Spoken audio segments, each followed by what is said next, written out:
В Ингушетии на сегодняшний день не хватает объектов социального обслуживания. Всего в регионе функционирует 7 соцучреждений, подведомственных Министерству труда, занятости и социального развития республики. Это Дол Эрзи, Комарова, Дом ветеранов Сурхакип, Седахский дом-интернат, 2 реабилитационных центра для несовершеннолетних и детей-инвалидов, Центр социального обслуживания граждан пожилого возраста и инвалидов в Назране. Одним из значимых соцобъектов региона является Дом ветеранов. В 2020 году здесь открыли новый спальный корпус на 50 мест. 4 этажа и подвальные помещения были построены меньше, чем за год. Здание возвели в рамках реализации региональной программы «Старшее поколение» национального проекта «Демография». На строительство было выделено 146 миллионов рублей. Построено по современной проектно-сметной документации. Более того, наша проектно-сметная документация рекомендована Минтрудом России для повторного использования в других субъектах. Это современные качественные условия проживания и оказания современных медико-реабилитационных услуг для граждан пожилого возраста, инвалидов, ветеранов боевых действий, ветеранов труда, реабилитированных лиц. С 2020 года эти, как я сказал выше, качественные услуги получают в новых условиях.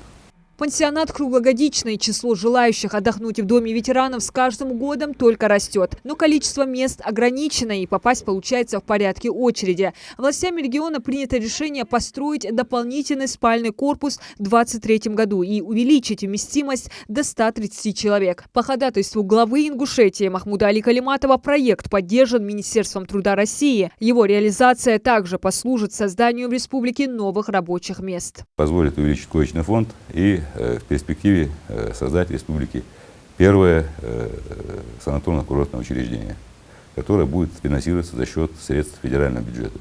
То есть мы уйдем от расходов республиканского бюджета, снизим нагрузку, увеличим штаты, наберем новых людей и после того, как мы лицензируемся на санаторно-курортное учреждение, повысится уровень и качество услуг, которые мы будем оказывать в этом учреждении.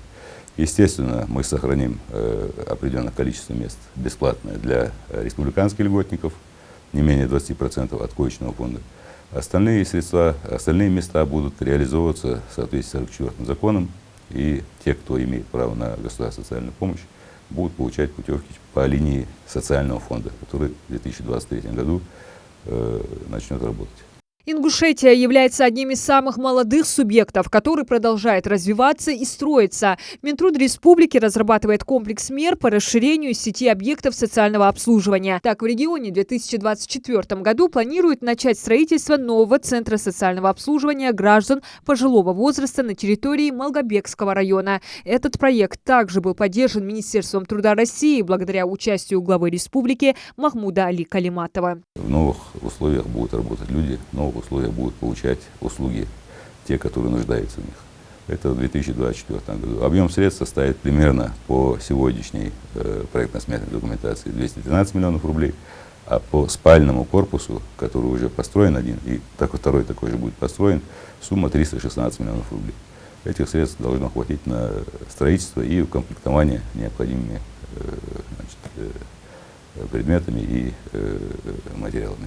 Глава Ингушетии и правительство ведут работу по привлечению в регион крупных инвесторов и меценатов для строительства объектов социально-экономического блока. Один из них – известный бизнесмен-меценат, наш земляк Михаил Гуцериев, который готов вложить свои средства в объекты культуры и образования на территории Джайрасского и Сунжинского районов и столицы Ингушетии. В следующем году намерены не только строить новые социальные здания, но и преобразить существующие. Детский оздоровительный лагерь Эрзи в Джайрасском районе функционирует с 1999 года. За 23 года здание сильно износилось. Его состояние не соответствует требованиям безопасности. Власти региона планируют провести масштабную реконструкцию объекта за счет спонсорских средств.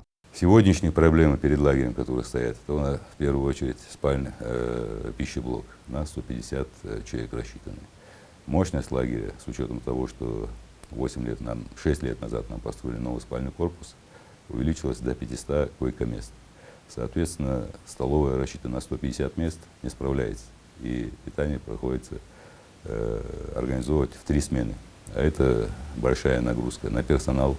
Это неудобство для детей, которые направляются в лагерь. Кроме того, спальный корпус, который был построен, как я сказал, 6 лет назад, он был построен без учета местности. Это горная местность. Там осадки, там снега. Крыша, кровля плоская. Необходимо на площади около 1000 квадратов создание четырехскатной крыши. Необходим капитальный ремонт бассейна. Необходимо благоустройство территории.